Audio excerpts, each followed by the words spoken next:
जगतगुरु रामभद्राचार्य विश्वविद्यालय को हम लोगों ने राज्य शासन का विश्वविद्यालय बना दिया है। अब वह विश्वविद्यालय यहां पर उन्नयन करेगा, विकास की गति को स्पीड बढ़ाएगा। अब चित्रकूट में वह सब कुछ है जिसकी हजारों वर्षों से इंतजार था और आजाद भारत में 75-70 वर्षों से जिसके लिए आप लालायित थे। और बहनों और भाइयों, आज उसी के लिए आपको आश्वस्त करने के लिए मैं आपके पास आया हूं। हमें कठिनाई हुई, ये कठिनाई इसलिए हुई जिन क्षेत्रों में डबल इंजन सरकार से जुड़े हुए एमएलए एमपी हैं वहां पे तो कोई दिक्कत नहीं होती,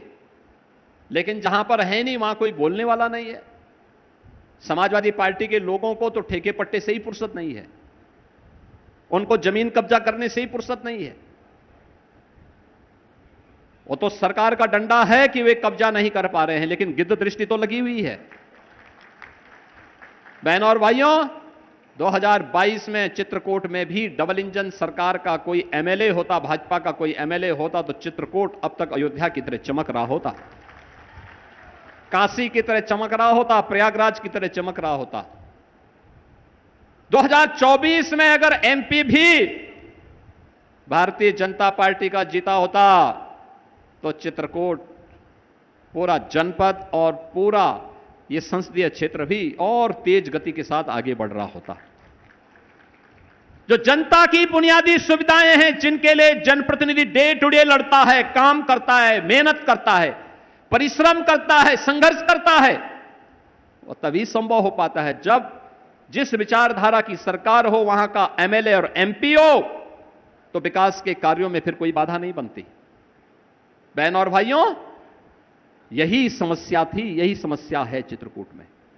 हम लोग तो तब भी आ जाते हैं, हर महीने मंत्रियों को भेजते हैं, हर महीने यहां की समीक्षा लेते हैं, विकास के कार्यों का रिव्यू करने के लिए मैं स्वयं आया हूं, पीडब्ल्यूडी के मंत्री को लेकर आया हूं कि पीडब्ल्यूडी से जुड़े हुए क्या कार्य होने हैं, लालापुर में क्या होना है, राजापुर में क्या होना है, कामतगिरी परिक्रमा के लिए क्या कुछ किया जाना है, मंदाकिनी के तट को और सुंदर कैसे बनाया जा सकता है,